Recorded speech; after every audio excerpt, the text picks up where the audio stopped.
So, I even want to thank you for yesterday's class. She is referring to the class about imagination, the first class where I touched on the subject of imagination. I think it was about 3 or 4 classes ago. Here, a true miracle happens. After almost 20 years of spending my life receiving and listening to people, watching comings and goings, experiencing different kinds of personal and pedagogical failures, varied internal and external failures, and thanks to an almost absurd persistence, thanks to a sincere and challenging humility, this undoubtedly achieved by waiting on God, and through the fidelity and profound gratitude I have for you and for Simone. Simone is a colleague of ours, and especially achieved through a kind of imitation of your courage. An imitation I always considered obligatory, which incidentally turned me into a little woman with more guts than most men I know. It's pure truth. Finally, I managed to gather a group of people driven by mutual collaboration, love for one another, and love for truth. This, in Brazil, is indeed a miracle.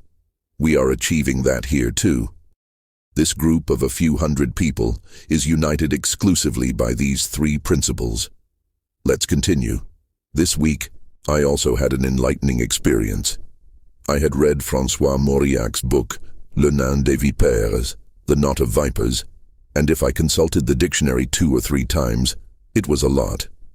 Immediately afterward, I read L'Imposture, The Imposture, a book I tried, reading many years ago but simply couldn't. When attending your alchemy classes and the translation you made of the pages that discuss the language of nature, I came across a single paragraph that required 14 dictionary consultations. I immediately realized that the issue wasn't the French language but the density of the experience written there by Bernanos. I could clearly see, in all its concreteness, the problem of de-imagination. Rereading that paragraph, which I will soon read to you so you know what we are discussing, I repeatedly asked myself the same question and understood the true danger of the extinction of the species you mention in Bernanos's book. That terrible question from Abbo Senabre to Monsieur Pernichon. Vous croyez donc vivant? Do you really believe you're alive? I have been urging myself and my students always to ask ourselves, what are we being given in exchange for believing in the true myth? Seeing that official ideology transforms us all into those indigenous people who accept mirrors and all kinds of worthless trinkets in exchange for their most precious treasure, in exchange for their spiritual freedom, for the very life of their souls. Since watching your recording about imagination in real unity, I've been digging where I stand. I recalled reading in Zubiri that intimacy is the superlative of interiority. But if this process of de-imagination can kill even the possibility of inner life, how could there ever be intimacy with anyone, God, our friends, or even ourselves? And what misery, Olavo, what misery is a life without this, a non-life. And I didn't even remember this until the moment I recalled all of it. That paragraph from Bernanos clarified even more for me much of what you see in this point. Here it is. She transcribes the original French text. I will try to translate it roughly here. My friend, said Abbot Senauret suddenly, how do you see yourself? How do I see myself? Sighed Mr. Pernichon. I don't really understand. I don't know very well. Listen, the abbot gently continued, this question may surprise you with its simplicity. Such is its simplicity, the simplicity of the question. Each person has a judgment about themselves, but it involves little sincerity whether you want it or not. It is an image retouched 100 times, a compromise, as observing is a double or triple operation of the spirit, while seeing is a simple act. And what I ask of you is to open your eyes with simplicity, to apprehend yourself with the gaze among men, to surprise yourself as you are in the very course of the realization of life. I will read the paragraph from Bernanos to which she refers. It is almost impossible to translate it. I attempted a written translation, and I understand what she meant by 14 dictionary consultations. It's one of the 3 most challenging texts I've ever tried to translate. What I'll do here isn't a proper translation, but an attempt to convey the idea. Every street, crossed amid tumult and amazement, soon left behind, haunts you, follows you in the shadows with a horrible lament. Little by little, muffled to the threshold of another tumult and another amazement, which soon joins its lacerating voice to the former. And yet this word, voice, is not the one I should write. For only the forest, the hill, the fire and the water have voices. Streets and cities have no voice. Only what has a voice is the forest, the hill, the fire, and the water. We have lost the secret of this language, though the memory of an august accord, of the ineffable alliance between intelligence and things, cannot be entirely forgotten, not even by the vilest of men. The voice that we no longer understand is still friendly, fraternal, soothing, serene. The lyrical man, at the lowest degree of the species, whom the modern world has honored as a god, would laughably believe he has restored it, that is, regained this language of forests, etc., not having liberated nature from sylvans, dryads, and out-of-fashion nymphs, except to release there the entire herd of his tepid sensualities. The strongest among them, referring to Victor Hugo, already strangled by old age, would fill streets and forests with his tireless lustfulness. Behind him, the mass of disciples rushed in as if devouring sacred solitude in the vile dream of associating it with their digestion, their melancholy, and their carnal disappointment. This is a consolidated excerpt. The deserted island received their confidences, that is, those of the lyrical men. It bore witness to their loves. It rang with their grotesque sobs in the face of old age and death.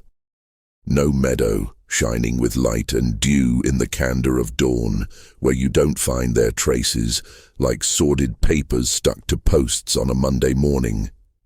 Yet if it is within man to impose his presence and the signs of his baseness on nature, it does not mean he grasps her inner rhythm, her profound rumination. He covers her voice, but he interrogates her in vain. In this paragraph, you have an entire history of modern civilization. You see the inability to perceive nature as the presence of being, that is, as the profound and immediate experience of being. As I said, to hear the voice of the material world, the material presence, the presence of nature, ends up being replaced in the modern world by a lyrical poetry that evokes nature, but which makes nature an instrument, a symbol of human feelings. For example, the girlfriend left the guy, he was cheated on, and immediately he turns nature into a stage where his mourning appears. Right? So he is, evidently, reducing all of nature, the entire material world, to an instrument, an echo of his passions. That is why Bernanos says the lyrical man, that is, the romantic poet, is at the lowest degree of humanity, because he places, so to speak, his belly, his desires, at the center of reality, and the whole of nature becomes only the mouthpiece of his, as he says, carnal sorrows.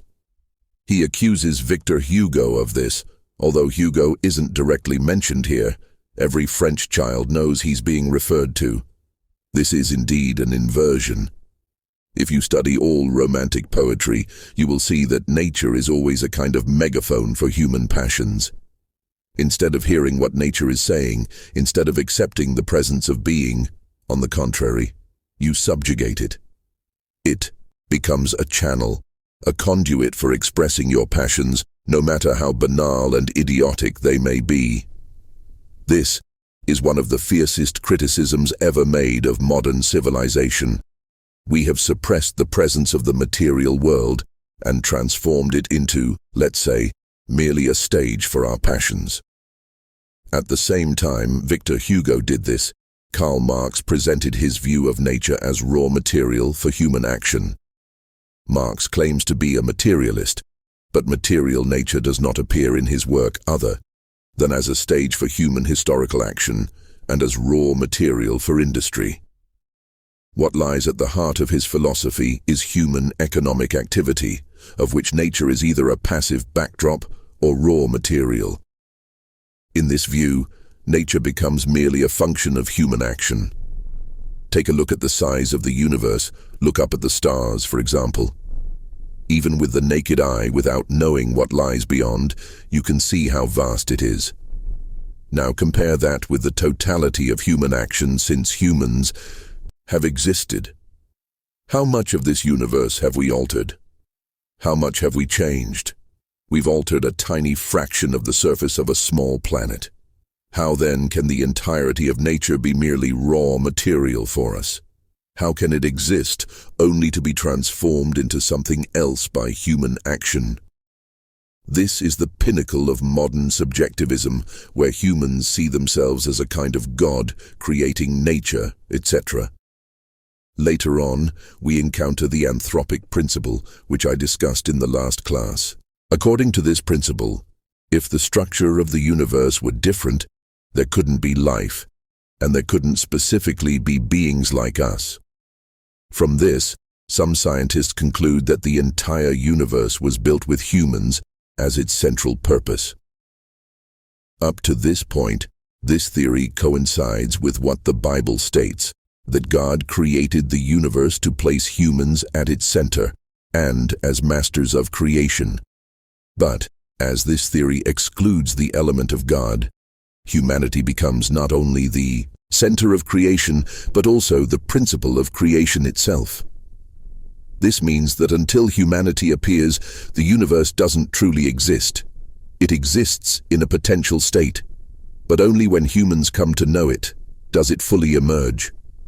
Thus, humanity becomes the creator of the universe, not just moving forward in time, but retroactively as well. What are these people doing? The same thing Victor Hugo did. They are taking their passions, their impulses, and making that banality the center of reality. They turn the entire universe, all of nature, into minor supporting characters in the little drama they think they are living. This encapsulates the madness of modernity. This is the principle of revolutionary inversion even. What Luciana is observing is that, within this phenomenon, the possibility of looking at yourself disappears. If you lose the very vision of the presence of being, the material being right before you, and you don't have the experience I've described here, like lying down in a wilderness at night and perceiving the presence of everything around you, you lose sight of your proportion to the whole. If, even for a moment, you don't grasp the vastness of this material world and your own smallness within it, then you lack the proper objective perspective. This realization can seem terrifying to a modern idiot accustomed to believing they are the center of everything. But all of humanity before us has always known this. We are minor characters in the grand drama of creation. We may have an important role to play, as the psalmist says, "What is man that you are mindful of him?" We are but a speck. Materially speaking, we are indeed this tiny speck. There's the tiny speck, and there's the practically limitless material universe. It is not truly infinite, but is effectively limitless. The mediator between these two realities is God. But if you cannot even grasp the presence of the material universe, how can you understand what is being spoken of when God is mentioned? It becomes absolutely impossible. In the absence of this consciousness of the presence of being and of the material universe, what happens? Your ego, your desires, become the center of reality.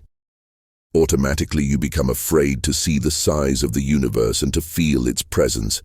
So, you have to make it disappear. How do you do that? You pretend it is merely raw material for your industry or the secondary backdrop to your little historical drama. automatically, human history becomes the center of everything. People forget that there is no human history, no universal history, no continuity in history. There are several histories, entirely separate, from civilizations that are entirely disconnected, which form unity only in two ways, either in the mind of the historian or in the eyes of God. If the notion of God is suppressed, universal history does not exist. Universal history exists only in the eyes of God. Materially speaking, it does not exist. It is either a subjective creation of the historian, subjective and retroactive, or it doesn't exist. Moreover, when this presence, this sense of the presence of being, disappears, the sense of your presence to yourself also vanishes, fulfilling Giordano Bruno's famous prophecy. If you persist in this materialism, you will eventually doubt your own existence. So when the abbot here asks the man, "How do you see yourself?" the man doesn't even understand what he's being asked. Of course, we all have opinions about ourselves. We have thoughts. But as the abbot says, this is an image we have retouched 100 times. 100 times is modest. It has been retouched millions of times. He explains that this image involves little sincerity, as observation is a double or triple operation. Observe, adjust, and so on. But seeing is a simple operation, intuitive. You perceive at once. The question is, what is your effective intuition of your presence among other human beings? I must say, most people I've met don't truly have an idea of what this is. They no longer have this intuitive sense of themselves. They have opinions, a self-image. Notice how much importance today's society places on self-image. Oh, we need to improve your self-image, and so on. But there's you, there's the others, and then there's your self-image, which is a third thing. Your self-image is like a dictionary through which you interpret others, and they, in turn, interpret you through their self-image. So, interactions are no longer direct. They become interactions between images or roles. Understand? No human being can fully apprehend themselves through thought. There will always be something missing. There will always be distortion, always distance. Ultimately, everything you think about yourself is merely a makeshift model for the needs of the moment. It is not a reality. And yet you know yourself, and you recognize yourself. The same applies to everyone you know, your mother, your boyfriend, your grandmother, your aunt, your friend, and so on. You can know them, but you cannot think them. If you gather everything you've thought about them since you've known them, you still wouldn't compose a whole person. You'd compose only a sketch, an image. The question is, why do we trust thought so much? And why do we place so much importance on this self-image? If I know I cannot know myself through images or thoughts, how do I know myself? The answer is simple. I only know myself as a tension moving toward something. This is true self-knowledge. It doesn't require you to know a lot or to think much about yourself. It doesn't even require you to think about yourself at all.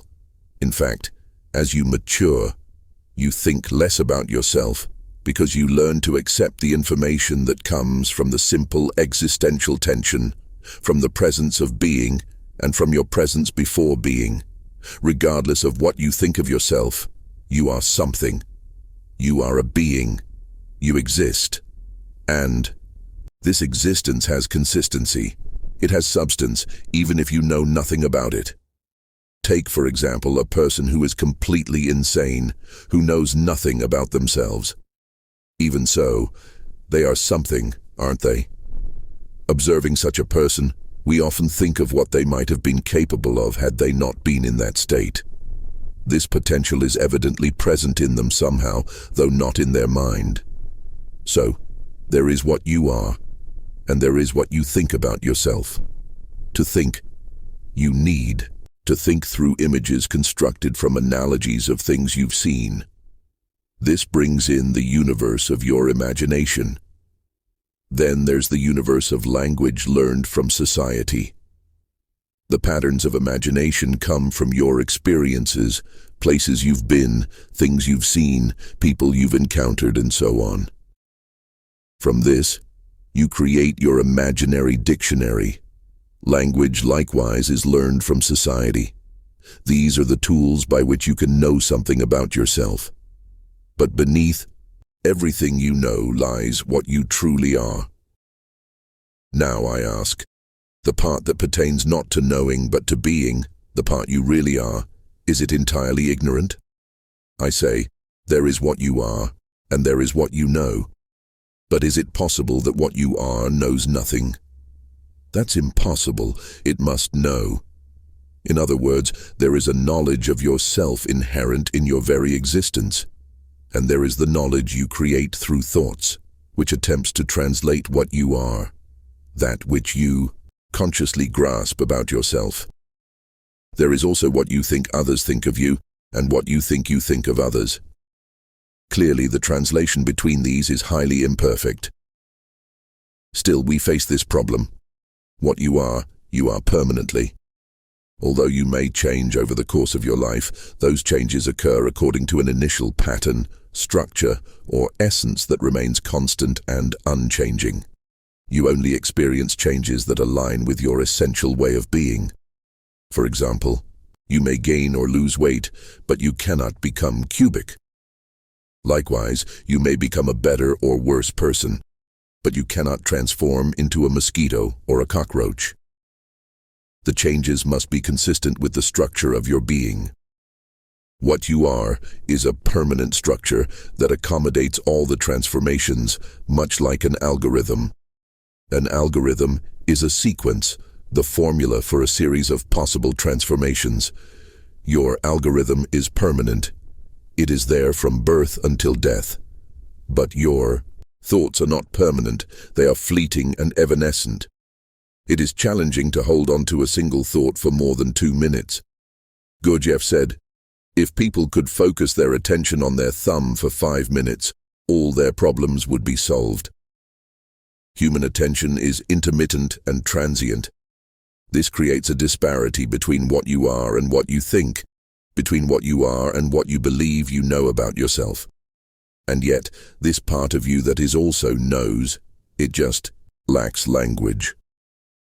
You aren't born with a language tailored to express what you truly are. You have to learn language. Learning language and communication often goes hand in hand with social adaptation. It is such a challenging and problematic process that its demands often overshadow the need to express your true self.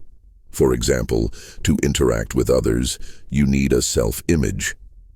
Even if this self-image is far removed from your true essence, it still serves as a tool for social interaction. Even if others sense that something about it is false, they generally won't care. Because if you're not interested in understanding your authentic self, why should they be? Let's dispel a common illusion. No one is particularly interested in us. People think about themselves most of the time, and only rarely about others. You spend 99% of your mental energy thinking about yourself, and the remaining 1% is divided among all the people you know, from your loved ones to celebrities on television. The demands of language, expression, and social coexistence thus shape and stabilize a necessary self-image. This self-image is constructed entirely from external elements, things you receive from your environment, language, and information provided by others. However, the knowledge inherent to your true essence, the knowledge tied to your being, continues to exist. This is what we call deep consciousness, which ancient symbolism referred to as the heart. You have the knowledge of the heart, inherent to your being, and the knowledge of the head, which is learned. These two forms of knowledge can be completely disconnected. What you think about yourself may not align with what you truly are, and even less with the existential knowledge you carry within. a millennia-old tradition developed by sages, prophets, saints, philosophers, and poets, seeks to connect these two types of knowledge. It aims to make the heart speak and give what you substantively are a language. What you are substantively is not fundamentally different from what others are substantively. It is merely an individual essence within a species where all are equal. This is the basis of human equality. On the other hand, the learned aspects of knowledge give rise to human differences, social classes, ethnic groups, linguistic traditions, and so on. The more adapted you are to a specific social group or environment, the farther you may be from your true essence. Silencing the voice of your heart often means losing touch with the voices of others' hearts as well. At that point, you lose the sense of the presence of being. You are no longer in reality. You have entered what the Bible calls the world. The world, in this sense, is not the physical world, but the realm of chatter and gossip, the sociological world. It is, in a way, the kingdom of Caesar. You can adapt well to this kingdom, but in doing so, you may become maladapted to the presence of being and the physical structure of the real world. The physical structure of the real world is part of the greater structure of being. Losing your connection to it means losing your sense of proportion. You forget the paradoxical truth of human existence, our physical smallness compared to the universe, and yet our unique ability to directly experience the presence of being. The presence of being exists only for humans. Animals exist within being but do not stand before it. Only humans have the conscious experience of the presence of being. Other animals are aware only of their immediate surroundings, what biologist von Uexküll called the Umwelt, or surrounding world. Each animal knows only its Umwelt, unaware of the greater world beyond it. For instance, a worm does not know bears exist, nor does a fish know humans exist. In German, Welt means world, while Umwelt refers to the immediate environment. Animals live within their Umwelt, oblivious to the broader Welt. The presence of being, however, exists for humans alone, and this ability to grasp it sets us infinitely apart from all other species. This distinction between the animal's Umwelt and the human experience of the universe is vast and immeasurable. Of course, if you examine this only from a genetic perspective, you'll find the infamous 3.3% difference between humans and monkeys. But genetics cannot capture this issue. Genetics relates to the real world as fish relate to humans. It cannot perceive what lies beyond its scope. The world that transcends genetics is infinite. Genetics, on the other hand, is finite. Genetics cannot comprehend infinity, but we humans can. When you lose the experience of the presence of being, you first lose your sense of the physical reality of the world. Losing this, you may start making statements like some geneticists do. The difference between a human and a monkey is only 3%. Such absurd conclusions can be experimentally verified, unfortunately, within the geneticists themselves. Expecting genetics to clarify the difference between humans and animals is entirely unreasonable. Why? Because, like every science, genetics has a specific object of study, a specific angle of focus, and a specific set of questions it seeks to answer. Science does not study the whole universe or the entirety of being. It selects a subset of objects, examines them from a particular perspective, and attempts to answer specific questions. This methodological limitation means that no single science, or even all sciences, combined, can fully compare humans to animals. The number of sciences is finite, while the number of aspects to consider is infinite. Even if we gathered all scientific knowledge about humans and animals, it would not suffice for a comprehensive comparison. Biology students should learn this in their first week. Biology does not study the world, the universe, or being. It asks a few specific questions and tries to answer them. And even that is a monumental task with frequent errors. Genetics, as a subset of biology, asks even fewer questions.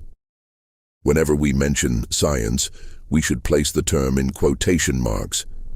To call this kind of limited comparison science is an abuse of the word. When you lose the experience of the presence of being, you lose the foundation for understanding not only the physical world, but also your own essence. As you distance yourself from reality, you risk entering a realm of illusions, reducing the vastness of existence to a narrow focus on your subjective concerns and immediate environment. This disconnection from being affects not only your understanding of the external world, but also your ability to know yourself.